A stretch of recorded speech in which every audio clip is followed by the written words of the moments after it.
Hello, on the screen is a summary of what I will go over in this video. Make sure to watch to the end so you don't miss anything.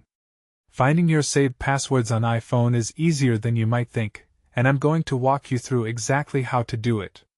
Step 1. Open the Settings app on your iPhone. You'll find this on your home screen, and it's the gear icon. Tap it to open your Settings menu. Step 2. Scroll down and look for the Passwords option. This is typically found near the top of the Settings menu. Tap on it to access your password vault. Step 3. You'll need to authenticate yourself using Face ID, Touch ID, or your passcode. This is a security feature to protect your accounts. Complete whichever method appears. Step 4. Once authenticated, you'll see a list of all your saved passwords organized by website or app. Scroll through to find the specific password you need. Step 5. Tap on any entry to view the full password. You can also copy the password directly to your clipboard by tapping the copy icon next to it.